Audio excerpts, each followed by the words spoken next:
कफश्चेति त्रयो दोष समासत। साथे जोरथी बोलो तो ज उच्चार आवड़शे। वायु पीतम कफश्चेति त्रयो दोष समासत। विकृता विकृता देहम घ्नन्ति ते वर्तयन्ति च। ते व्यापिनो पिरन्नाभ्यो रदो मध्योर्ध्व संश्रयाः। वयोः रात्रिभुक्तान् तिन्तमद्यादिगाक्रमा। तैर्भवेत् विषमस्तीक्ष्णो मंदश्चाग्ने समय समम। कोष्ठक्रूरो मृदुर्मद्यो मध्य शाते समेरपि। शुक्रार्तवस्थैर्जन्मादौ विषणेव विषक्रिमे। तैश्च तिस्र प्रकृतयोः इन्न मध्योत्तमा पृथक्। समधातुः समस्तासु श्रेष्ठा निंद्याद्विदोषजा। अहींया सुधी आव्युं ने। छेल्ले एवुं जोयुं शुक्र अने आर्तव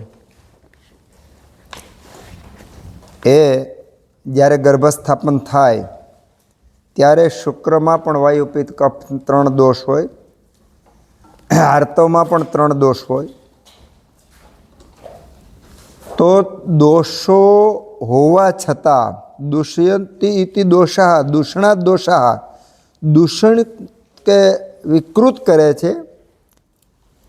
तो पछी एमांथी गर्भनी उत्पत्ति कई रीते थाय? खरेखर तो नाश थई जावो जोईए। तो एमां बहु सरस मजानो दाखलो आवे छे। विषण एवे विषक्रिमे। जेवी रीते विष जंतु होय साप वीછી वगैरह तो एने एनु विष मारी नथी नाखतो एम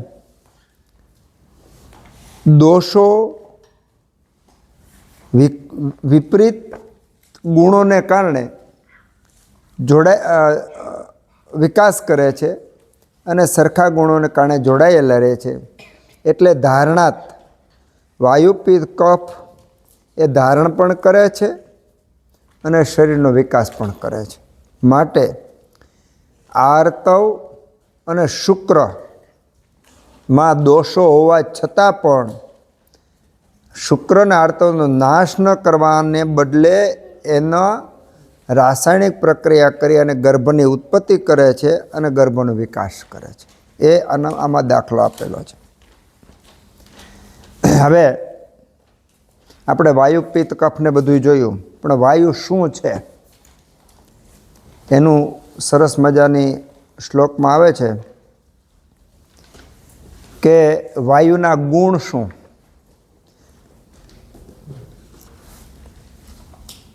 अहींया तमे आम जोवो तो क्यांय वायु देखाशे नहीं, पित्त देखाशे नहीं, कफ देखाशे नहीं। आ गुण होय तो वायु, आ गुण होय तो पित्त, आ गुण होय तो कफ। तो वायुना गुण शुं छे? तत्र रुक्ष लघु शीत खर सूक्ष्म चल अनिल। अनिल एटले वायु। तत्र एटले त्यां आगळ आप्युं ने वायु पित्त कफ आप्युं ने। हवे जे वातो करे छे ए तत्र। तत्र एटले ते शुं छे? वायु। त्यां पेलो वायु बताव्यो तो पछी पित्त बताव्युं पछी कफ बताव्युं। अहींया पण आपणे एक क्रम जाळवी राखो।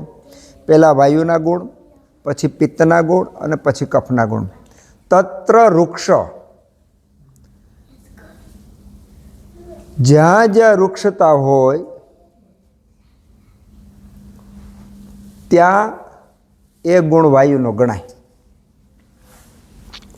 तत्र वृक्ष जो संतो होय ने संतो संतो तो आपणी जेम एने 2 आँख होय 2 कान नाक मोढुं बधुं होय हाथ पग होय पण आटला गुण जे व्यक्ति में होय ने संत पुरुष कहेवाय। माणस तो बधाय छे पण एनामां परोपकार वृत्ति छे, स्वार्थ वृत्ति नथी, हमेशा परहित माटे जीवे छे, स्वार्थनो विचार नथी करता, पोताना पूरेपूरा समय माटे करुणाथी जीवे छे, समत्व राखे छे, रागद्वेषथी पर छे, रागद्वेष करता नथी। तो आ जे गुणों थी व्यक्तिना विभाग पड़े छे। एम खरेखर तो गुणों नो आगळ आवशे 20 गुणों छे पण एमांथी कया गुण होय તો એમાં વાયુ, કયા ગુણો હોય તો પિત્ત, કયા ગુણો હોય તો કફ. આ બેઝિક પ્રિન્સિપાલ. માની લો કે આ ખુરશી છે તો ખુરશીના 4 પાયા, તો 4 પાયાનું બંધારણ શું અને કઈ રીતે ખુરશી ટકે છે એ વાત ઉપર આપણે જઈએ છીએ કે જે શરીરનું મુખ્ય બંધારણ છે દોષો. તો આ દોષોમાં પહેલો વાયુ, તત્ર, વૃક્ષ, લઘુ, શીત, ખર, સૂક્ષ્મ, ચલ, અનિલ. આટલા ગુણો છે ચરક સંહિતામાં, સુશ્રુત સંહિતામાં. જ્યારે આપણે આગળનો અભ્યાસ કરશું ત્યારે આમાં બહુ વિસ્તારથી વાત થઈ શકે, પણ અત્યારે અષ્ટાંગકારે બહુ શોર્ટમાં આપણને બતાવી દીધું કે આ વાયુ. તો તત્ર વૃક્ષ, વૃક્ષ એટલે સૂકું, કોરું, વૃક્ષ ગુણ છે. તત્ર વૃક્ષ, વૃક્ષ ગુણ છે. વૃક્ષ હોય ને ત્યાં ચિકાશ ન હોય. સ્નિગ્ધતાનો વિરોધી વૃક્ષ છે. જેમાં વૃક્ષ ગુણ વધારે હોય એ વાયુનો એક ગુણ છે. વૃક્ષતા હોય તો એની ચામડીમાં ચળકાટ નહીં હોય, આંખોમાં ચળકાટ નહીં હોય, પૂરેપૂરી આભા ઓરા છે એ ડાઉન હોય. વૃક્ષમાં સૂકું હોય, સ્નેહ ન હોય. વાયુ પ્રકૃતિની અંદર જો અત્યારે આ ચાલે છે ને એ જ્યારે અંશાંશ કલ્પના કરશું,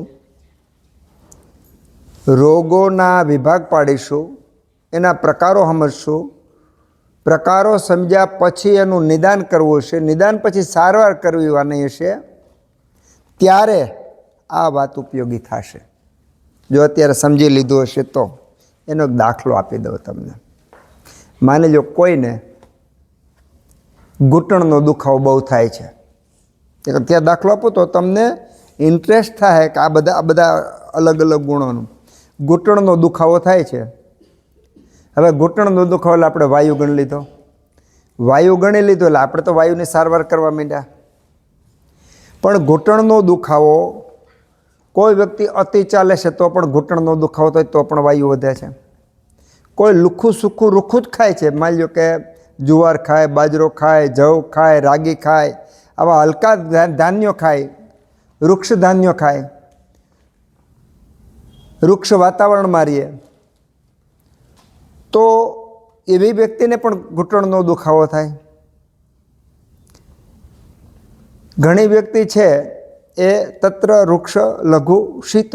શીત માર્બલ હોય, માર્બલમાં ખુલ્લા પગે ચાલે તો એને પણ ઘૂંટણનો દુખાવો થાય. તો ઘૂંટણનો દુખાવો ત્રણેય વ્યક્તિને થયો.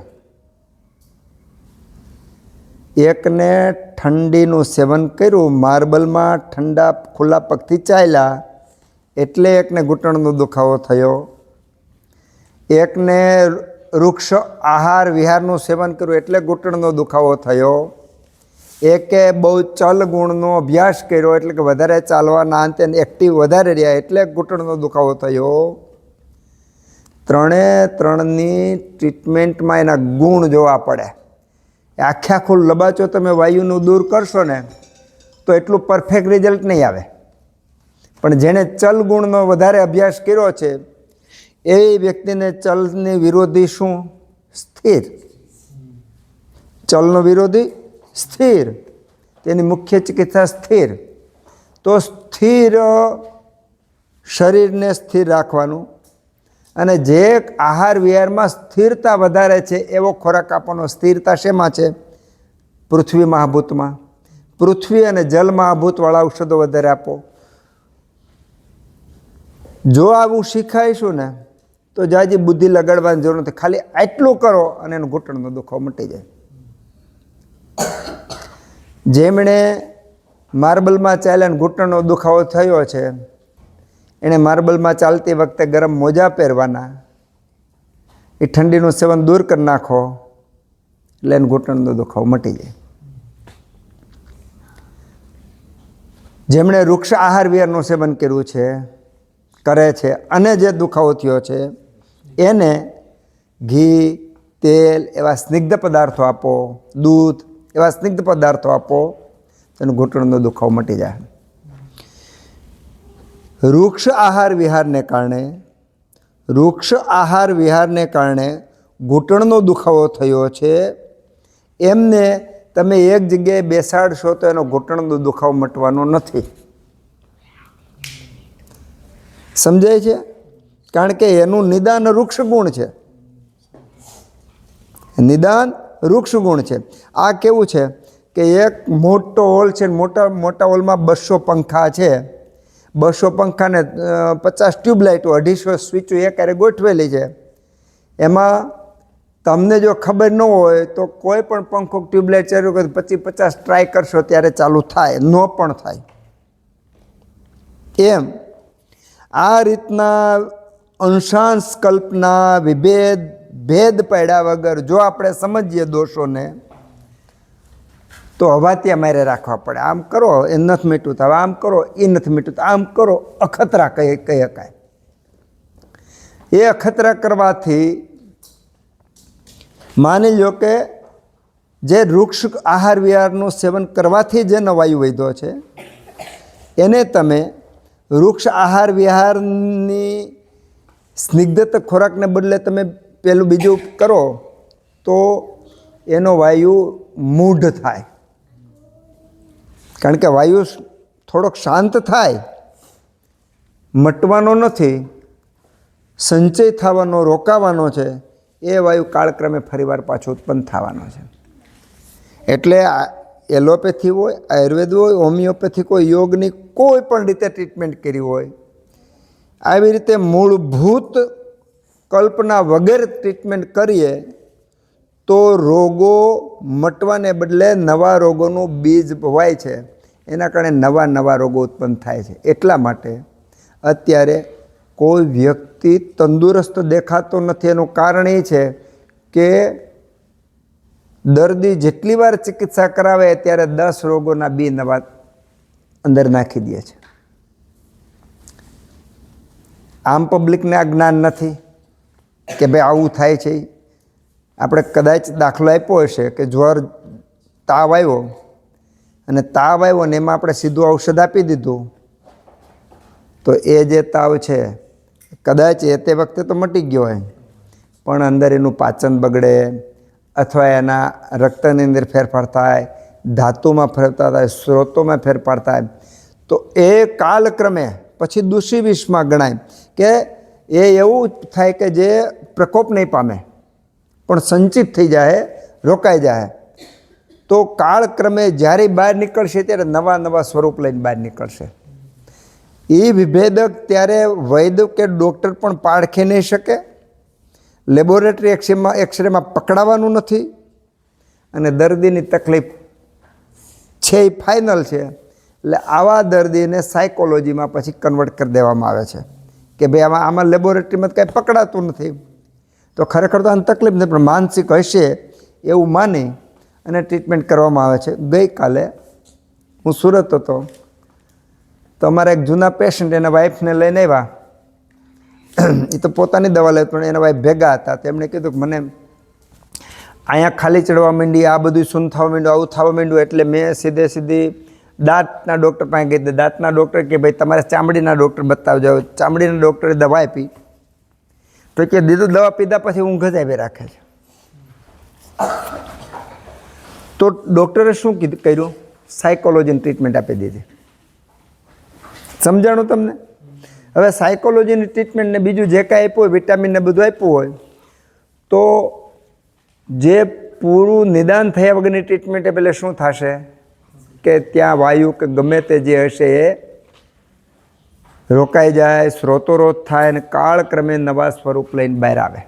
એટલા માટે આજથી 10 વર્ષ પહેલાં જાઓ, 20 વર્ષ પહેલાં જાઓ, 40 વર્ષ પહેલાં જાઓ, 50 વર્ષ પહેલાં જાઓ, 100 વર્ષ પહેલાં જાઓ, તો જેમ જેમ ભૂતકાળમાં આગળ હાલ્યા જાઓ એમ દવાખાનાની સંખ્યા ઘટતી જતી. સમજાણું તમને? જેમ જેમ રિવર્સમાં જાઓ દવાખાનાની સંખ્યા ઘટતી જાય. આમ આવો તો છેલ્લા 30 વર્ષમાં જે દવાખાના હતા એના કરતાં 4 ગણા દવાખાના. ખાલી તમે આજુબાજુ આંકડો મારજો, અત્યારના એના કરતાં 4 ગણા દવાખાના થયા. 4 ગણા દવાખાના થયા. તો ખેતરમાં કામ કરતા હોય, 10 વીઘાનું કામ હોય, 10 વ્યક્તિ કામ કરે તો 10 દિવસે પૂરું થવાનું હોય. 100 વ્યક્તિ કામ કરે તો એકદમ પૂરું થઈ જાય કે ન થઈ જાય? થઈ જવું જોઈએ ને, થવું જોઈએ. દાખલા તરીકે નવસારીમાં પહેલાં 200 ડૉક્ટર હતા અને હવે 2000 ડૉક્ટર છે. તો 200 ડૉક્ટર જે કરી શકતા તે 2000 ડૉક્ટર શોર્ટ ટાઈમમાં કરી શકવા જોઈએ ને. એને બદલે હોસ્પિટલો ભરાય છે, હોસ્પિટલોમાં જગ્યા નથી, ડૉક્ટરો નવરા નથી. તો થાય છે શું? થાય છે એ કે દર્દી જેટલી વાર સારવાર કરવા જાય ને એટલી વાર નવું બિયારણ નાખે અને કાળક્રમે નવું ઉત્પન્ન થાય છે. જેવી રીતે પહેલાં ગામડામાં ખાતર નાખતા તો બકરાના લીંડીને એના બધા ખાતર નાખે એ સારું એમ, પણ બકરાએ જે ખાધું બાવળને બધું ખાધું ને એ પાછું ખેતરમાં ઉગે. બરાબર? જે ખેડૂત અનુભવી છે એને તો ખબર પડી જાય કે ભાઈ આ બકરા લીંડી નાખ્યા એટલે એના કારણે આ બધું ઉગ્યું. આ નવું બિયારણ આવ્યું ખેતરમાં તો હતું નહીં, તો આને કારણે છે. એમ જે ડૉક્ટર આ અંશાંશ કલ્પના પ્રમાણે ભણેલા હશે ને તો આવા બગડેલા કેસ ગમે ત્યાં રખડતા હશે ને ત્યાં આવશે ને તે ત્યાં જ પાકું નિદાન થશે, બાકી પાકું નિદાન થવાનું નથી. એટલા માટે કદાચ આ સમજવા માટે આપણે વધારે કલાકો લેવી પડશે.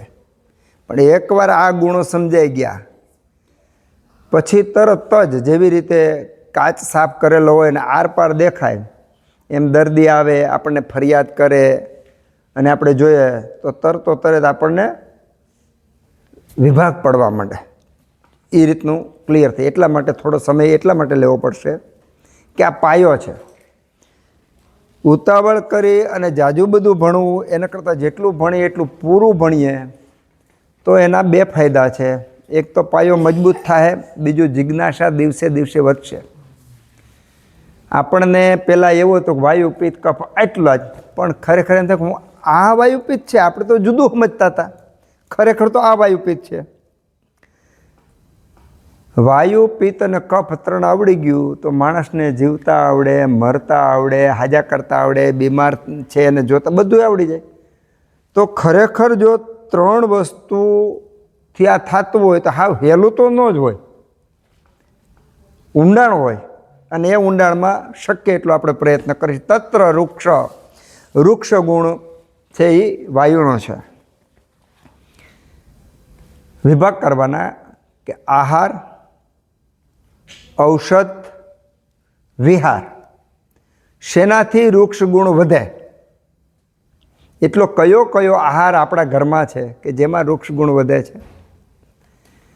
કયો વિહાર છે કે જેમાં વૃક્ષ ગુણ વધે છે? કયા ઔષધ છે કે જેનાથી વૃક્ષ ગુણ વધે છે? એનાથી થોડુંક આપણે આગળ જઈએ તો કેવા વિચાર છે એનાથી વૃક્ષ ગુણ વધે છે?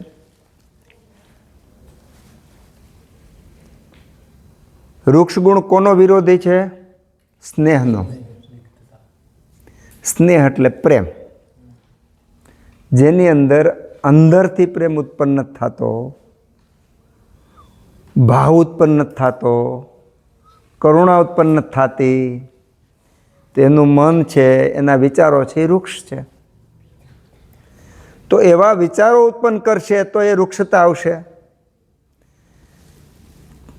3 ગુણ સત્વ, રજ અને તમ, વાયુ પિત્ત અને કફ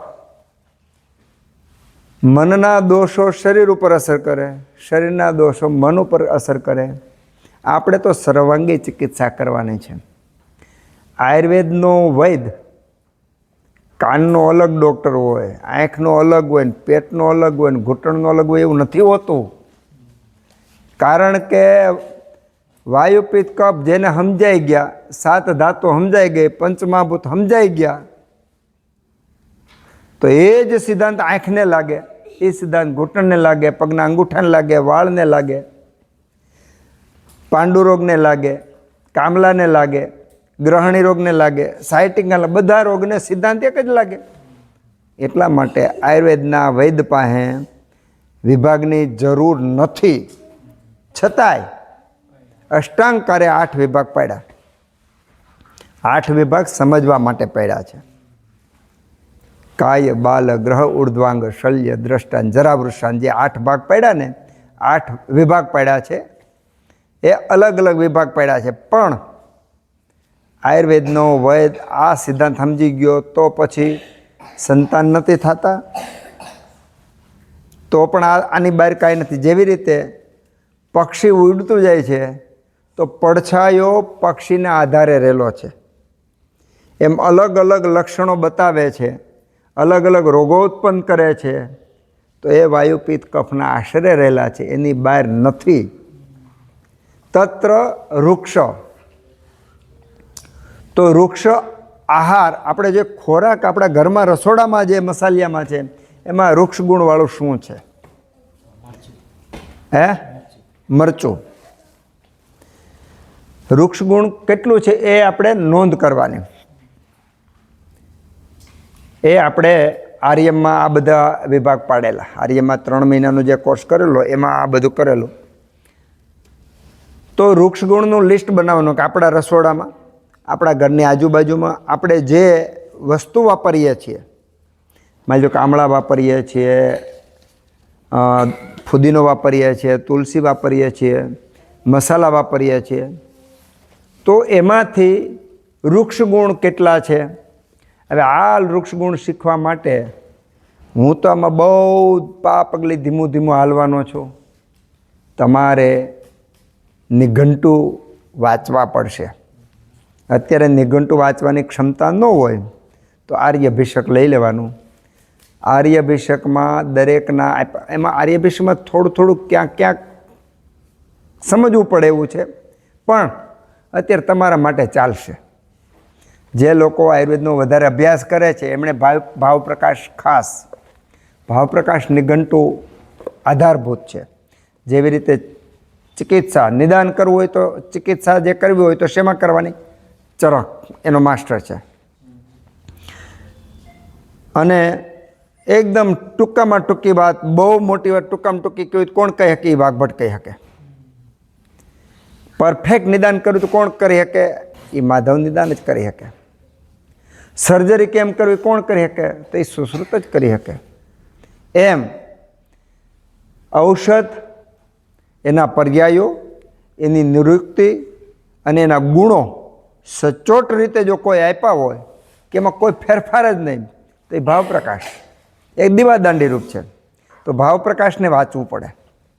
ભાવપ્રકાશને વાંચો તો ભાવપ્રકાશનો ફાયદો એ છે કે એમણે આપણે જેટલો ઉપયોગ કરીએ છીએ લગભગ બધી વસ્તુનો એમણે ગુણદર્શન આપી દીધું છે. તો ભાવપ્રકાશ ગ્રંથને પણ ભેગા ભેગ ખોલતું જવાનું. અને આ બધું હોમવર્ક છે. આ બધી વસ્તુ અહીંયા આપણે શક્ય નથી. તો ભાવપ્રકાશ અથવા આર્યભિષક, આઈડિયલી અમે તો ભાવપ્રકાશ ઉપર જ કામ કરીએ છીએ, પણ હાવ તળપદી ભાષામાં લોકભોગ્ય બનાવાય એવું આર્યભિષકે ખૂબ મોટું કામ કર્યું છે. એમ કહી શકાય કે આયુર્વેદ ગામડાના માણસને પણ સમજી શકે એવી રીતે. તો બેમાંથી એક વસાવી લેવાનું અને એનો સાથે સાથે અભ્યાસ કરવાનો કે એમાં વૃક્ષ ગુણ શેમાં છે. તત્ર વૃક્ષ, એમાં આપણે દોષ વાયુપિત્તકમ 3 આવશે, પછી તમે 3 વિભાગ પાડવાના. સાથે સાથે આ હોમવર્ક કરીશું, અભ્યાસ કરીશું, તો જ સાથે સાથે આપણને ખ્યાલ આવશે. નહીંતર શું થાય? વૃક્ષ ગુણ હું બોલી ગયો. હવે બીજું એક પૂછી લો. આપણે રાત્રિચર્યાની આગલા સેશનમાં વર્ગમાં રાત્રિચર્યાની વાત કરી હતી ને, તો રાત્રિચર્યાની મેં વાત કરી ત્યારે તો પરફેક્ટ બધાને સમજાઈ ગયું હતું. પણ પછી ઘેરે ગયા પછી અથવા અત્યારે પૂછવામાં આવે ને તો એમાં પાછું અસમંજસ થાય. એટલા માટે થાય કે ઘેરે ગયા પછી ચિંતન કે રિપીટ નથી કર્યું એટલા માટે. એમ આમાં જે ગુણો આવે એ ગુણોનું ઘેરે જઈ અને એક બુક જ લેવાની. વૃક્ષ શેમાં લખ્યું છે? તો તો માની લો કે ધાણા છે, અજમા છે, નમક છે, મીઠા 5 જાતના છે, તીખા છે, બધાને જોવા એમાં વૃક્ષ ગુણવાળું કયું છે તો લખવા. પછી આપણે જે ઘરમાં માની લો કે હરડે, બેડા, આમળા, ત્રિફળા, નાનતેન, સૂંઠ ને જે વાપરતા હોય એમાં વૃક્ષ ગુણ કોનામાં છે આ લખો. તો એક તમારી પાસે લિસ્ટ ભેગા તૈયાર થતો જશે. આ કેટલું ઉપયોગી છે ત્યારે ખબર નહીં પડે, પણ જ્યારે અહીંયા એક સ્ટેજ આવશે ને ત્યારે બધા વિભાગ પડશે કે ભાઈ હાલો ભાઈ આ બેનને વૃક્ષ વિહારને કારણે થયું. તમને ખબર હતી એક બેન અત્યારે ફોન ઉપર ખાલી ખાવા પીવાનું તમને સમજાવે, એની ફી હાર મોટી છે ને વેઇટિંગમાં ચાલે છે, પણ એમણે કદાચ આમાં માસ્ટરી મેળવી લીધી હોય, એવું બની શકે. અને મોટી મજા એ છે આયુર્વેદનું કોઈ પણ સૂત્ર લઈ લો, કોઈ પણ એક વાત લઈ લો, એમાં માસ્ટરી, એમાં PhD થઈ શકાય એવડા મોટા વિષય છે આના. એક અધ્યાય હોય, એનો એક શ્લોક હોય, શ્લોકનો એક ચરણ હોય ને એક ચરણનો એક શબ્દ હોય, એક શબ્દ ઉપર આપણે PhD જેટલું ઊંડું જ્ઞાન આમાં લઈ શકાય એવડી મોટી વાત આમાં કરી છે. તો તત્ર વૃક્ષ ગુણ એ વાયુનો છે. હવે જ્યારે એવો વિચાર આવે ને, સ્વાર્થનો વિચાર આવે, બીજાનું ખરાબ કરી નાખવાનો વિચાર આવે, ભયભીત થઈ જાય એવો વિચાર આવે, ચિંતા આવે એવું લાગે, ત્યારે સમજી લઉં કે વૃક્ષ ગુણ વધ્યો છે. આ વૃક્ષ ગુણ તો જ વધે કે કાં એવા ખોરાક ખાધા હોય તો વધે, કાં વિરુદ્ધાહાર ખાધો હોય તો વધે. રાત્રિ ઉજાગરો વૃક્ષ છે, રાત્રિ ઉજાગરો કર્યો હોય તો વધે, વધારે ચિંતન કર્યું હોય તો વધે. તો મનને કારણે, મનના વિચારો કેવા કરવાને કારણે વૃક્ષ ગુણો વધે છે, ખોરાક કેવો ખાવાથી વૃક્ષ ગુણ વધે છે, વિહાર કેવો કરવાથી વૃક્ષ ગુણ વધે છે. તો આ ભેદ પાડ્યા પછી આપણે વૃક્ષ ગુણ ઉપર ચર્ચા કરી શકીએ કે વૃક્ષ શું છે. મેં તમને વાત કરી હતી કે એક રાત ટૂંકી પડે એક શબ્દ માટે, પણ માની લો કે એક વૃક્ષ ગુણ લઈ લીધો, એક સ્નિગ્ધ ગુણ લઈ લીધો, એક ગુરુ ગુણ લઈ લીધો, તો એક શબ્દને અલગ અલગ એંગલથી સમજવા માટે કલાકો તૂટે. સંવાદોહી બુદ્ધિવર્ધના નામ છે. જ્યારે સરખા વિષય લઈ અને બધા ભેગા થાય, સંવાદ કરે, તો સંવાદ છે બુદ્ધિ વધારનાર છે, બુદ્ધિ આપનાર છે, બુદ્ધિ વધારનાર છે. કારણ કે નવી ચિંતન કરવાના રસ્તાઓ એમાં ઊભા થાય. તો તત્ર વૃક્ષ. હવે તમને ચિંતન કરવાનો રસ્તો મળી ગયો, રસોડું, આજુબાજુની વનસ્પતિઓ, આજુબાજુની વસ્તુઓ. ઘણી તમે ઝાડવાને જોશો ને તો ઝાડવામાં અમુકમાં સ્નિગ્ધતા મળશે. થડ છે, એનો ગુંદ છે, એના ફૂલ છે, પાન છે, બધામાં તમે જુઓ તો કોઈમાં વૃક્ષતા, કોઈમાં સ્નિગ્ધતા અલગ અલગ મળે છે. તો વૃક્ષ ગુણ રસોડામાં, આજુબાજુમાં, વિહારમાં, ખોરાકમાં, વિચારમાં, આનું સાંકળતું સતત ચિંતન કરવાનું 1 અઠવાડિયું સુધી. પછી જિંદગીમાં આ વૃક્ષ ગુણ બહાર જશે નહીં. મનને સતત ગૂંચવી નાખવાના આવા વિષયમાં. એક વિષય લઈ લીધો કે ભાઈ હાલ અત્યારે આપણે વાયુના ગુણ લઈએ છીએ, તો મન એવું છે કે વારે વારે લપસી અને બીજી જગ્યાએ જતું રહે છે, પણ સતત ત્યાંથી પાછું ખેંચી અને રિપીટ એન્ડ રિપીટ 1 મહિનો, 2 મહિના, 3 મહિના, 4 મહિના થશે, પછી અંદરની સ્થિતિ એટલી સરસ બંધાઈ જશે કે ધ્યાન નહીં કરવું પડે, ધ્યાન થઈ જશે. તમે બેઠા છો અને 2 કલાક તમારો મિત્ર મોડો પડ્યો તો અત્યારે ગુસ્સો આવે ને તમે સંભળાવી દો, ખીજાઈ જાઓ. બેઠા 2 કલાકમાં ઘણા બધા વિચારો કરી નાખો. એની જગ્યાએ જ્યારે હવે ચિંતનની ટેવ પડી જાય તો એ 2 કલાકની અંદર જે ચિંતન થાય, જે સુખની ઉત્પત્તિ થાય, જે મન અને ઇન્દ્રિયો સ્થિર થાય અને ધ્યાનની સ્થિતિ ઉત્પન્ન થાય ત્યારે બહુ આનંદ આવશે. એટલે આપણે બધાએ આ અભ્યાસ ખાસ ચિંતનનો કરવો કે તત્ર વૃક્ષ લઘુ શીત ખર સૂક્ષ્મ ચલ અનિલ, આટલા જે ગુણ છે, તત્ર વૃક્ષ લઘુ શીત ખર સૂક્ષ્મ ચલ, 6 ગુણો આમાં આવ્યા. આ 6 ગુણનું જો હું બેઠો બેઠો વિવરણ કરું છું એમ તમારે એકલા બેઠા બેઠા વિવરણ કરવાનું. આપણે કોઈ દી આવું કર્યું નથી. અત્યાર સુધી આપણે કેવું જીવ્યા છીએ કે વાયુનો ચલ ગુણ મન ઉપર સવાર થઈ ગયો. વાયુનો ચલ ગુણ મન ઉપર સવાર થઈ ગયો એટલે શું થયું? ચલ સ્થિર ન હોય, એમાં આપણું મન સ્થિર ન હોય.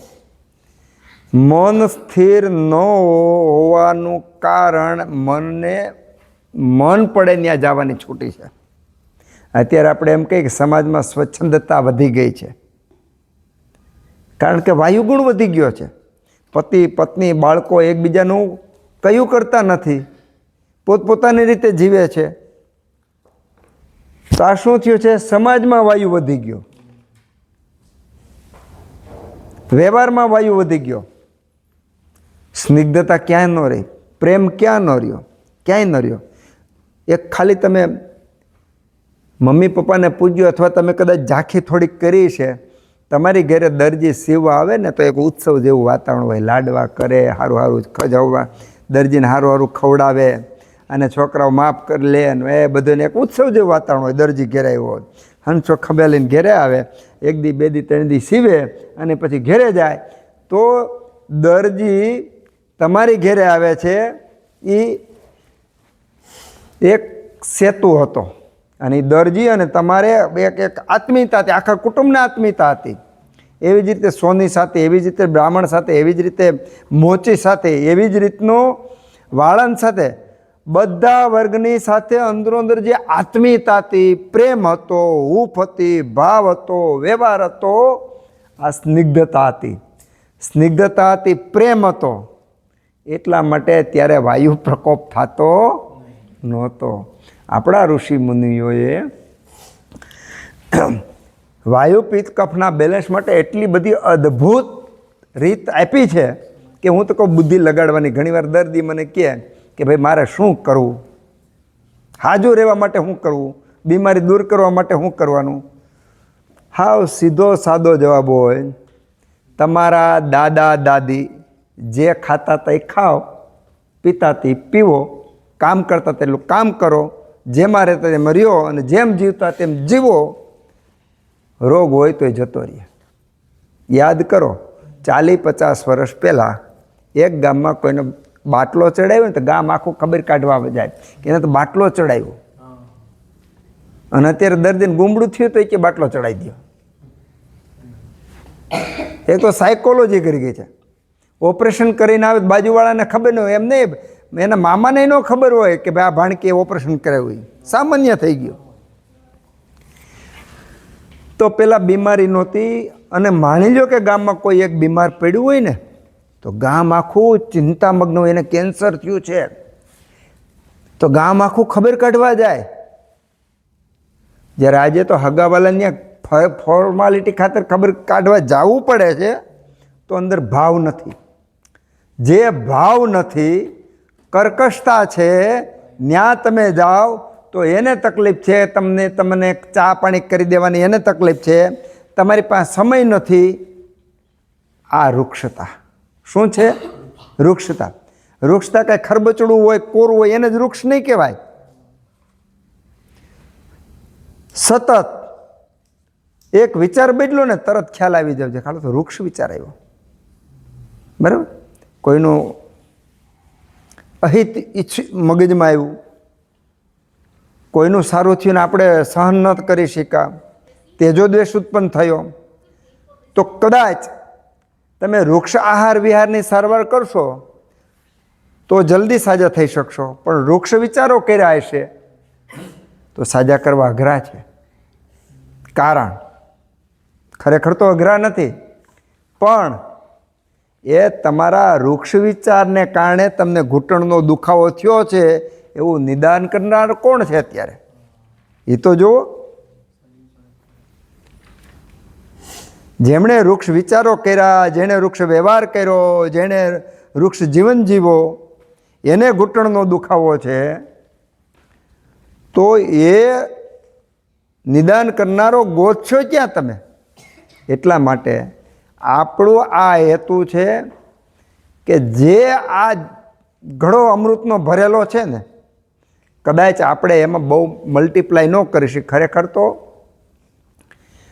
આ આયુર્વેદનો ઘડો એવો છે કે જેમ જેમ બીજા લઈએ તો દરેકના ઘડામાં એક ટીપું હોય તો આખો ઘડો થઈ જાય, એક ટીપું હોય તો આખો ઘડો થઈ જાય, એક ટીપું હોય તો આખો ઘડો થઈ જાય. એનો દાખલો લ્યો કે ઇન્દ્રએ ઋષિમુનિએ નહીં પણ ઋષિમુનિઓ આવ્યા તો લાખો ઋષિમુનિઓ પાસે આ ઘડો આવી ગયો. જો જ્ઞાન છે ને ખૂટ્યું નહીંતર એકલું જવું જોઈએ ને, પણ એક ટીપું એ ગયું તો ત્યાં ઘડો ભરાઈ ગયો, એક ટીપું ગયું તો ઘડો ભરાઈ ગયો. સંપૂર્ણ જ્ઞાન આવ્યું. કોના જેવું? લોખંડને સ્પર્શે તો એ સોનું બની જાય છે. એમ આ જ્ઞાન છે, બ્રહ્મ વિદ્યા છે, વેદ વિદ્યા છે. બીજું કે ઘણીવાર એમ કે આયુર્વેદ 5000 વર્ષ જૂનું છે, 10,000 વર્ષ જૂનું છે, 1000 વર્ષ જૂનું છે. એવું નથી. આગળ આપણે શ્લોક બોલ્યા ને કે બ્રહ્મા સ્મૃત્વા, બ્રહ્માએ સ્મરણ કર્યું છે, બ્રહ્માએ લખ્યું નથી, એણે સ્મરણ કર્યું છે.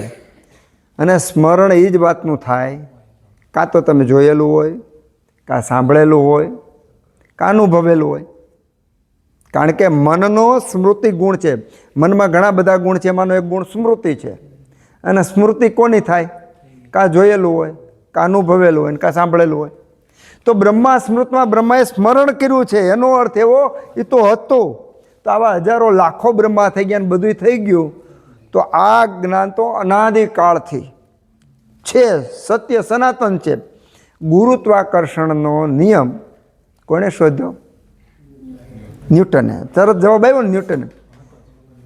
એ તો તમને કીધું કે ભાઈ આ ન્યૂટને કીધું. તો શોધ્યા પહેલાં પથ્થર આપણે આમ નાખી તો ઉપર જતો હતો, નીચે જ આવતો હતો ને. તો એનો અર્થ એવો થયો કે આપણને ખબર પડી, તો ઓલું તો હતું જ. એમ આયુર્વેદનું જ્ઞાન અનાદિકાળથી સત્ય સનાતન સિદ્ધાંતથી છે જ. કદાચ શું કામે છે અનાદિકાળ, એનો દાખલો જોતો હોય તો આપણા લાઇબ્રેરીઓ નાલંદાન તક્ષશિલાન બધી આ બધાએ સળગાવી નાખી, આપણી વિદ્યાનો નાશ કરવા માટે સળગાવી. 6 મહિના સુધી એ સળગતી રહી. એટલા સંશોધન પેપરો, એટલા અદ્ભુત પુસ્તકો નાશ પામ્યા. એવું અનેક વખત થયું. આ તો આપણને ખબર પડી એટલી જ ખબર છે. આપણો ઇતિહાસ તો બહુ ઊંડો છે અને અનેક વાર આવું થયું છે. તો આ જ્ઞાન આપણી પાસે હોવું જોઈએ નહીં. આયુર્વેદ ન જોઈએ, હોમ હવન યજુર્વેદનું કાંઈ ન હોવું જોઈએ, સામેદનું કોઈ જ્ઞાન હોવું ન જોઈએ. નાશ પામી જવા જોઈએ. નથી નાશ પામ્યા. એટલું જ નહીં, આજની તારીખમાં અત્યારે તમામ પુસ્તકો બાળી નાખવામાં આવે, બધું છીનબીન કરીને કોઈના હાથમાં કાંઈ આવે જ નહીં એવું કરી નાખવામાં આવે. જંગલમાં જેમ જીવતો તો એ રીતે ટેકડેથી ઘૂંટવા માંડે. તો પણ જે આ સનાતન જ્ઞાન છે હતું એવું ને એવું પાછું ઉત્પન્ન થાય. કારણ કે આત્મા અમર છે, સતત ખોળિયા બદલે છે. આ આત્માએ અનેક વખત આયુર્વેદ, જ્યોતિષ, યજ્ઞના બધા જ્ઞાન મેળવેલા છે. એટલે આ આત્મામાંથી ધીમે ધીમે કોઈ પાંડુરંગ દાદા તરીકે બહાર આવશે, કોઈના આત્મામાંથી, કોઈમાંથી આ ગાયત્રી પરિવારના રામ શર્માના રૂપમાં આવશે. રામ શર્માનું એક પ્રાણ ઉર્જાની ભીતરમાં એક પુસ્તક છે, વાંચજો. પ્રાણ શબ્દો પર એણે આટલું જાદુ પુસ્તક લખ્યું છે કે જે પ્રાણ શું કહેવાય એ મેં વાંચ્યું ને ત્યારે આમ એમ થયું શું એમણે વાત કરી છે. તો એ જ્ઞાન આવ્યું ક્યાંથી? કહેવાનું એ છે કે આ જ્ઞાન આવ્યું ક્યાંથી? આત્માની અંદર પડેલું જ છે. બ્રહ્મા સ્મૃત્વા, બ્રહ્માએ સ્મરણ કર્યું. એમ આ આત્મામાં અનેક જન્મથી જે સંગ્રહ છે કાળક્રમે એમાં પ્રગટ થાય છે. એટલે આ સનાતન જ્ઞાન કોઈ દિવસ નાશ પામતું નથી. આવા વિચારો આવે તો સ્નેહ, અને એમ થાય આના વિરોધી વિચારો આવે તો વૃક્ષ, વાયુ વધે. આપણું મન દરેક જગ્યાએ આવું સંશોધન કરવા માંડે ત્યારે સમજવાનું કે આપણે આ વિદ્યાર્થી અવસ્થા ચાલુ થઈ છે. વિદ્યાર્થી અવસ્થાને ઉંમર સાથે કાંઈ લેવા દેવા નથી. વિદ્યાર્થીના 5 લક્ષણો છે: બકત ધ્યાન, શ્વાન નિંદ્રા, પછી બકત ધ્યાન, શ્વાન નિંદ્રા, ટૂંકમાં તત્પરતા, જિજ્ઞાસા, પછી સક્રિયતા. આવા 5 ગુણો છે. 5 ગુણવાળો કોઈ પણ વ્યક્તિ હોય એ વિદ્યાર્થી કહેવાય. પછી 80 વર્ષનો મારા ગુરુ જે હતા રાહુલ સાહેબ, એ 80 વર્ષે પણ 4-5 કલાકનું રીડિંગ કરતા. એવી જિજ્ઞાસા જો.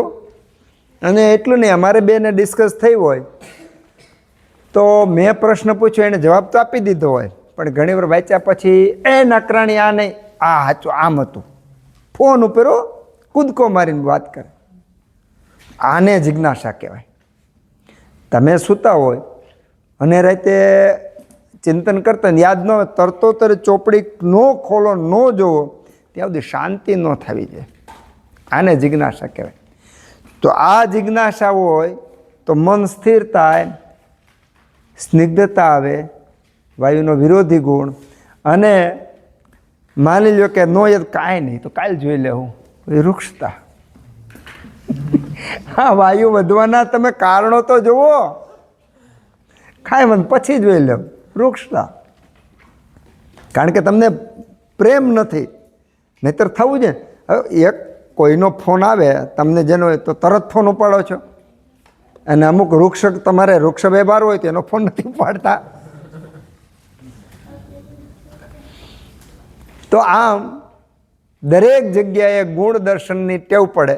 પણ એક જોવા જેવું, એક ખાસ વિચારવાનું, અરીસા જેવું આપણે કામ કરવું પડે. ગુણ અને દોષ જોવાના, સમજવાના, અંદર ડાઘ ન પડવો જોઈએ. આ વૃક્ષ છે, આ સ્નિગ્ધ છે, આ મારું છે, આ તારું છે.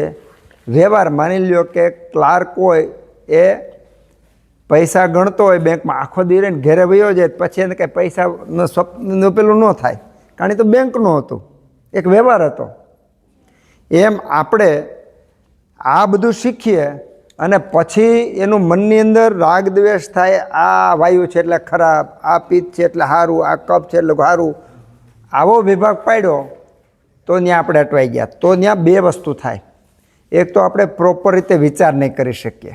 જ્યાં આપણે તરત બંધાઈ જઈએ છીએ, જેમાં મોહ ઉત્પન્ન થાય છે, ત્યાં રાગ ઉત્પન્ન થાય છે, તો ત્યાં મન સ્થિર નથી થતું. બીજું નુકસાન એ છે, એક કર્મનું બંધન થાય છે, ત્યાં તમારે નવું કર્મ ઉત્પન્ન થાય છે. તો આપણે જે આયુર્વેદ શીખીએ છીએ એમાં તો આ બધું, માની લો મોક્ષ મળ્યો તો શું થયું? સ્નિગ્ધતા.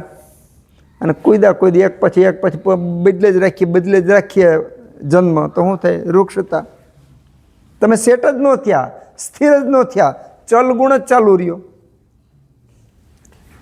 તો મનની અવસ્થા સુધરે પછી જ આગળની અવસ્થા સુધરે છે.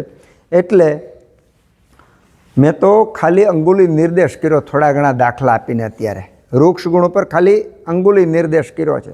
ચરક સંહિતે આવડા મોટા ચેપ્ટરો લખ્યા, અને પછી છેલ્લે શું કહે ખબર છે? કે મેં તો ખાલી અંગુલી નિર્દેશ કર્યો છે. વૈદ્ય પોતાની બુદ્ધિથી,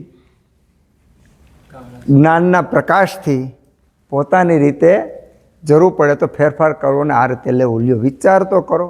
આટલી બધી વાતો કરી. એક ડાયાબિટીસ ઉપર કેટલા યોગો આપ્યા, એક બસ્તી ઉપર કેટલી હજારો બસ્તીઓ આપી, એટલું બધું આપ્યા પછી ખાલી તમે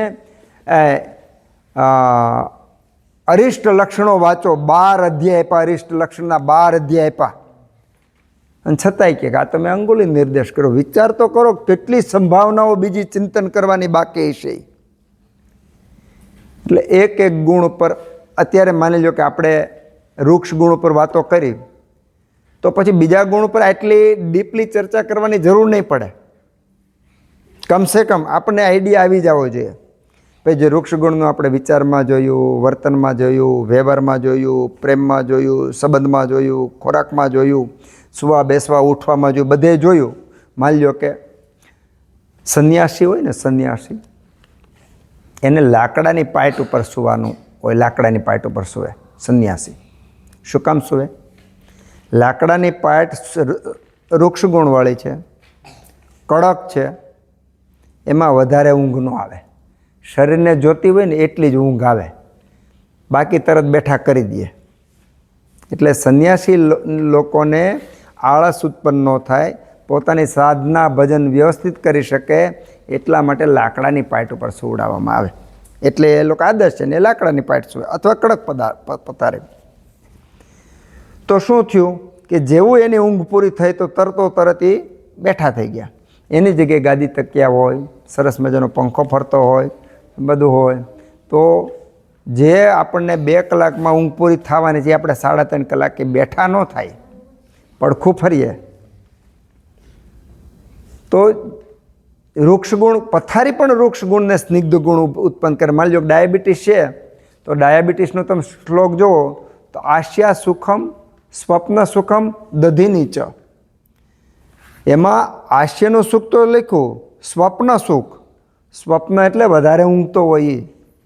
પછી પથારીનું પણ શબ્દ છે, એમાં ગાદી તકિયા ઉપર વધારે બેસતો હોય એવી વ્યક્તિને ડાયાબિટીસ થાય છે. ગાદી તકિયા ઉપર સતત બેસતો હોય, જે કામ ઓછું કરતો હોય, મહેનત ઓછી કરતો હોય, તો ન્યા શું કર્યું છે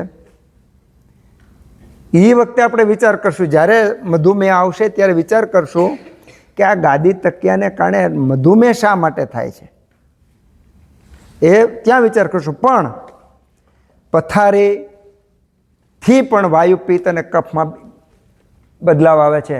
એટલું જ નહીં, આપણે જે ઓઢવાની ચાદર હોય, શાલ હોય કે ગોદડું હોય, એમાં પણ હવે તમને ખબર પડશે કે વાયુ, પિત્ત, કફને ગુણોનું પ્લસ માઇનસ થાય છે. માથામાં તમે તેલ નાખો છો, અત્યારે જે માર્કેટમાં તેલ મળે છે એ બધા પેટ્રોલિયમ પેદાશ છે, બરાબર? તો એ શું કરે? વૃક્ષતા સિવાય કાંઈ ન કરે. જે એકદમ પાણી જેવું પતલું હોય એવું તેલ હોય જ નહીં ને. તેલના ગુણો શું છે? સ્નિગ્ધતા. મુખ્ય ગુણ છે એનો સ્નિગ્ધતા. હવે સ્નિગ્ધ તેલવાળું તો કોઈને ગમતું નથી પાછું, વાળ પાછા ફ્રી હોવા જોઈએ.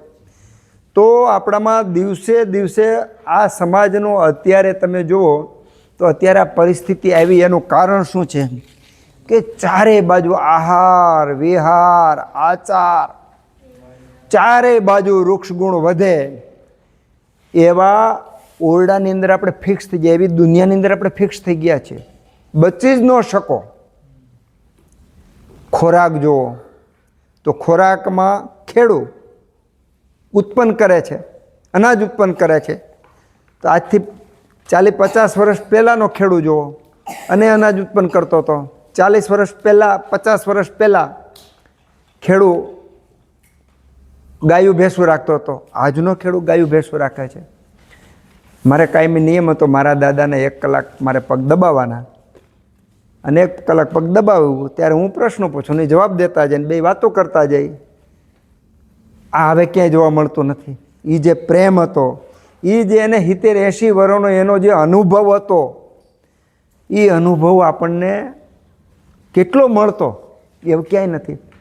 એ મને કહેતા કે અમે નાના હતા ત્યારે ઘી કોઈ દી ન વેચતા. વિચારજો, ઘી વેચતા નહીં. એ મને જ્યારે વાત કરતા હતા ને ત્યારે દૂધ વેચાતું હતું, છાશ નહોતી વેચાતી, બરાબર? છાશ ક્યાંય વેચાતી નહોતી, પાણીની તો વાત જ નહોતી. તો ખાલી વિચાર કરો કે 50 કે 100 વર્ષ પહેલાં જ્યાં કમાઈ લેવાનું કે મારું ભાવ જ નહોતો, ભાઈ તમારે ડિલિવરી થાય તો આલે બેન 1 શેર ઘી એને દે, બધાય ઘી દે. જેની ઘરે ડિલિવરી થાય ને તો બધા ઘી દે આવતા, એની ઘરે ઘીના ઘડા ભરાતા. તમે વિચાર કરો, અને એ પાછું પોતાના હાથથી બનાવેલું. તો પોતાના હાથથી પ્રેમથી બનાવેલું ઘી, સ્નેહથી બનાવેલું ઘી, ભાવથી બનાવેલું ઘી આપવાની ભાવના, તો એ ભાવના સાથે ગયેલું ઘી કેટલી સ્નિગ્ધતા ઉત્પન્ન કરે, કેટલો પ્રેમ ઉત્પન્ન કરે. ખાલી એક ત્રિરાશી માંડી લો. પહેલાં ખેડૂ, આજે ડાંગા હવામાં જાઓ અથવા આપણે 50-100 વર્ષ પહેલાંનો ખેડૂ જોવો, તો જે શાકભાજી વાવતો, જે અનાજ પેદા કરતો, એનો ભાવ જોવો.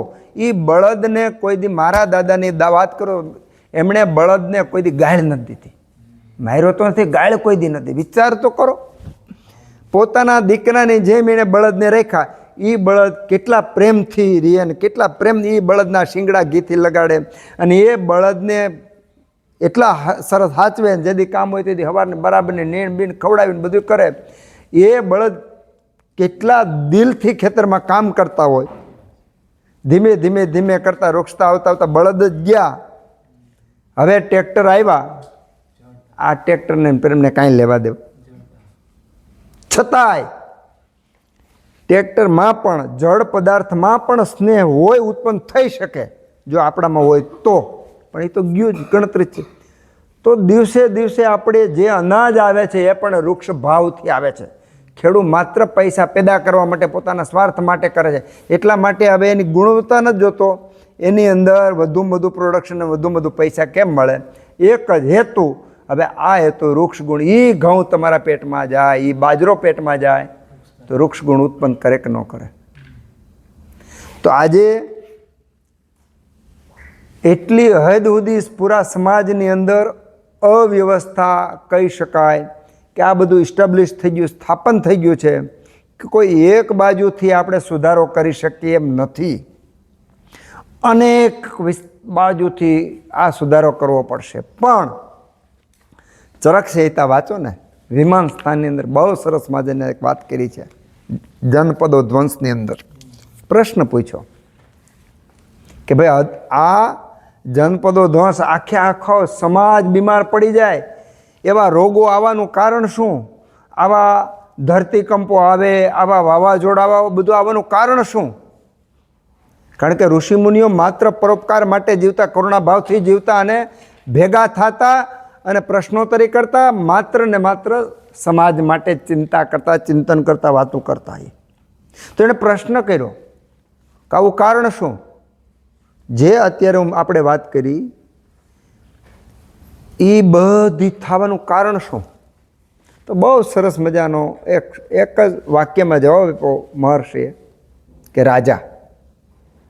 જોજો, રાજા શાસ્ત્રમાં આપેલું છે, યથા રાજા તથા પ્રજા, જેવો રાજા એવી દુનિયા. એ રાજાને આધારે છે. હવે રાજા કોને કહેવો? કે જે આપણો કલેક્ટર છે એને રાજા કહેવો, જે વડાપ્રધાન છે એને રાજા કહેવો, જે મુખ્યમંત્રી, રાજા કોને કહેવો? તો શરૂઆત ક્યાંથી થાય? આપણાથી થાય. આપણે છીએ, આપણે આપણા શરીરના રાજા, પછી આપણા કુટુંબમાં આવે આપણા વડીલ રાજા, પછી આપણી શેરીમાં આવે તો એક વ્યક્તિ હોય એ રાજા. એમ કરતાં કરતાં તમે હાલ્યા જાઓ તો અત્યારે બધા રાજા બગડેલા છે. તમને સીધો પેલો છેલ્લો રાજા દેખાય, આ તો દેખાતો જ નથી. છેલ્લો જ રાજા દેખાય છે, આ તો દેખાતો નથી. જ્યારે શાસ્ત્રમાં તો સીધી વાત કરી રાજા, એને તો બહુ શોર્ટમાં વાત કરી દીધી છે. પણ શરૂઆત તો આપણી થાય ને. એટલું જ નહીં, આપણી અંદર પણ ક્ષણે ક્ષણે ઉત્પન્ન થતા જે વિચારો છે, જે છે એને કંટ્રોલ કરવાની જો આ રાજાને ક્ષમતા ન હોય તો તમે શેરીનું પ્રમુખની કે સોસાયટીના પ્રમુખ પર શું આશા રાખી શકો? જેવી પ્રજા હોય એવો રાજા હોય. કારણ કે તમારી પાત્રતા જેવી છે એવું જ આપણને મળે. એવા શાસ્ત્રો મળે, એવા ગુરુ મળે, એવા રાજા મળે, એવા વાતાવરણ મળે, એવો ખોરાક મળે જે અવસ્થામાં હોય ત્યારે. અને એનો દાખલો તમારે સાક્ષાત જોવો હોય તો જ્યારથી આપણે સમજણા થયા ત્યારથી અત્યાર સુધીની યાત્રા જોઈ લ્યો. આ યાત્રામાં કેટલા કેટલા બદલાવો આવ્યા એ માત્ર ને માત્ર આપણી પાત્રતાને કારણે. જ્યારે જેવી પાત્રતા હતી, ઊંડી એવી માગ હતી, ત્યારે વસ્તુ પ્રાપ્ત થઈ જ છે. તો આ બધા પૂરેપૂરા વિચારથી જ્યારે આ બધી ચિંતનનો વિષય છે. એક એક ઋષિએ એક એક શાસ્ત્રને એક એક શાખાઓની રચના કરી. એક એક શાખાઓ એટલે માની લો કે આયુર્વેદનું અત્યારે તમે આનું થોડુંક સ્વરૂપ જોવું હોય તો દક્ષિણ ભારતમાં જવાનું. દક્ષિણ ભારતમાં જઈને ત્યારે ખબર પડે કે આયુર્વેદ છે, જ્યોતિષ છે કે બીજા શાસ્ત્રો કેટલા વિકસિત થયેલા છે, અલગ અલગ રીતે વિકસિત થયેલા છે. તો એક એક વ્યક્તિ અલગ અલગ રીતે પોતાના ચિંતનથી નવી કેડી કંડારી અને નવો સિદ્ધાંત, આના સિદ્ધાંત ક્યારે નહીં બદલે, પણ પોતાની વાતોનો વિષય, વિચારનો વિષય, કામ કરવાની રીત બધી નવી કેડી તમે કંડારી શકો છો, એવો આ વિષય છે. તો વૃક્ષગુણ ઉત્પન્ન ન થાય અને વૃક્ષગુણ ક્યાં ક્યાં છે અને વૃક્ષગુણ શું કરી શકે એ ચિંતન કરશો. મેં તો તમને અંગુલી નિર્દેશ કર્યો છે, ખાલી અંગુલી નિર્દેશ કર્યો છે. આમાં આનાથી ઘણી બધી બાબતમાં ખૂબ ઊંડું ઉતરી શકાય છે. દાખલા તરીકે આપણે આંખો ખોલી તો પેલા સ્થૂળ આંખને રૂક્ષતા સ્નિગ્ધતાનો અનુભવ થાય કે નહીં ત્યાંથી જોવાનું. પછી આંખ પ્રતિબિંબ જ્યાં સુધી વસ્તુ પીડી ત્યાં સુધી જાય અને ત્યાં જે આપણે જોઈએ છીએ આંબો, દાખલા તરીકે આંબો, કોયલ, મોર, કાગડો, કોઈ પણ, તો જે ચિત્ર આપણે જોઈએ છે તો એ ચિત્ર જોતી વખતે આપણો ભાવ એ કયો છે? એ ચિત્ર જોયા પછી અંદર જે સરવાળો બાદબાકી થવા માંડે છે એ શા માટે થાય છે કે આપણે અનેક જન્મથી અનુભવથી અહીંયા પહોંચ્યા છીએ. એવું જરૂરી નથી કે આ વખતે પહેલી વાર તમે મોરલો જોયો કે આ વખતે પહેલી વખત આપણે આંબો જોયો, એવું જરૂરી નથી. એવું બની શકે કે આ વખતે આંબો કીધો તો 10,000 વર્ષ પહેલાં તમે એને વડલો કહેતા હો, એવું બની શકે, પણ વડલો તો જોયો જ છે. એટલે અંદર બધા પ્રોગ્રામ ફિક્સ છે જ. કદાચ હું તો એમ કહું કે હવે તો ગીગાબાઇટ ને ઘણું બધું આવ્યું ને, વધુ બધું સ્ટોરેજને શું નામ આપે? ટેરાબાઇટ. એ ટેરાબાઇટનું 1 લાખ ગણું 1 લાખ બાઇટ આવે તો પણ એના કરતાં પણ વધારે મેમરી આની અંદર છે. આ સ્થૂળ મગજમાં નથી. સ્થૂળ મગજ તો માત્ર હાર્ડવેર છે, હાર્ડવેર છે. એની અંદર જે સોફ્ટવેર, જે મન છે, મનની અંદર ધી, ધ્રુતિ, સ્મૃતિ, આ બધા ગુણોના કાફલા સાથે અંદર આવે છે. એક પાણીના ટીપાની અંદર કેટલી મેમરી હોય? એક પાણીના ટીપાની અંદર પાણીનો એક ટીપું નહીં, એનો માઇક્રો પાર્ટ જોઈ લો તો એમાં ગીગાબાઇટ જેટલી ખૂબ બધી મેમરી હોય છે. એનો તમારે દાખલો, તમારો અનુભવ કરો ને તો પ્રેક્ટિકલ તમે જોઈજો. અત્યારે તમે જીવો છો, તમે તમારે ઘરે લોટામાં પાણી પીવો, ગ્લાસમાં પાણી પીવો, છાલિયામાં અલગ અલગ પીવો ને અલગ અલગ ટેસ્ટને અલગ અલગ મજા આવશે. ઘરે દૂધ ને છાશ ખાવ તો અલગ અલગ પાત્રમાં અલગ અલગ મજા આવશે. તો એ પ્રવાહી પણ પાત્રની હારે તરત આત્મી થઈને પોતાના ગુણોને બદલી લે છે, સેકન્ડના માઇક્રો પાર્ટમાં બદલી નાખે છે. એની અંદર મેમરી એ માની લો કે ફરતું જેટલા પાત્રમાંથી આવ્યું એ પાત્રમાં એમાં મેમરી સેવ થયેલી છે, એના ગુણો એમાં સેવ થયેલા છે અને કાળક્રમે એ ગુણોનું અસર થાય છે. વાયુના અણુમાં પણ એટલી બહુ મેમરી છે, પાણીના અણુમાં પણ એટલી મેમરી છે. આ તો સ્થૂળ થયા. માની લો પૃથ્વી છે તો એ સ્થૂળ, એના કરતાં અગ્નિ, વાયુ, આકાશ સૂક્ષ્મ, પણ એના કરતાંય મન ને મનના ગુણો તો એના કરતાંય સૂક્ષ્મ, એના કરતાં અનેક ગણી મેમરી. તો આની અંદરથી જ્યારે ઉત્પન્ન થતા હોય રિફ્લેક્સ, ત્યારે એમાં કેટલી વખત આપણે એક ચિત્ર જોયું, એ ચિત્રની પર જે વિચાર આવે, સરવાળો બાદબાકી થાય, ત્યારે સ્નિગ્ધતા, વૃક્ષતા, ચોલ, આ બધા ગુણોનું જ્યારે દર્શન કરવા માંડીએ, ચિંતન કરવા માંડીએ, ત્યારે પહેલો ફાયદો એ થાય કે આપણે એની સાથે બંધાતા નથી, મોહ નથી થતો. કારણ કે તમે એક વિચાર માટે અલગ ઊભા છો, ચિંતન માટે તમે અલગ ઊભા છો. બીજો ફાયદો એ થાય કે મન સ્થિર થશે. ત્રીજો ફાયદો એ થાય કે સુખાનુભૂતિ થાય. ચોથો ફાયદો એ થાય કે જિજ્ઞાસા વધશે. પાંચમો ફાયદો એ થાય કે જ્ઞાન વધશે. જ્ઞાન કયું? અનુભૂત જ્ઞાન. તમે ખુદે જોયું, આપણે ખુદે વિચાર્યું, ખુદે નક્કી કર્યું. મોટા ભાગનું આપણું જીવન હિપ્નોટાઇઝ થયેલું છે.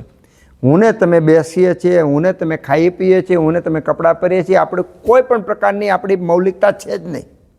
આપણે જે વાળ ઓળી છે આપણી કોઈ મૌલિકતા નથી. માત્ર ને માત્ર હિપ્નોટાઇઝ થઈને જ આપણે કરીએ છીએ.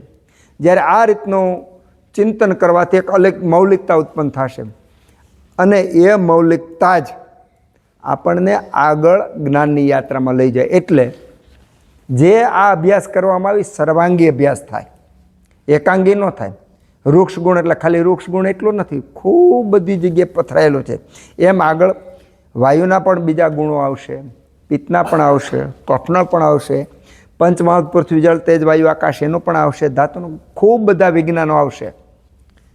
તો જ્યારે જ્યારે તમે ચોપડી લઈને બેહો છો તો જ અભ્યાસ થાય છે, તો જ જ્ઞાન મળે છે એવું નથી. કોઈ તમને ભણાવે અને આપણે સાંભળીએ ત્યારે જ ભણીએ એવું નથી. સાચી જ્ઞાન તો સાચી યાત્રા તો ત્યારે થાય છે કે જ્યારે આપણે પોતાની રીતે ચિંતન કરવા માંડીએ, વિચારવા માંડીએ, રસ્તો નક્કી કરવા માંડીએ, જ્ઞાનને સાક્ષાત જ્ઞાનને સમજવા માંડીએ, ત્યારે સાચી વિદ્યાર્થીની અવસ્થા પ્રાપ્ત થાય છે. એ અવસ્થા થાય એને સ્નિગ્ધતા કહેવાય. અને આ અવસ્થા સિવાય આડા અવળા આટા મારીએ તો એ રૂક્ષતા.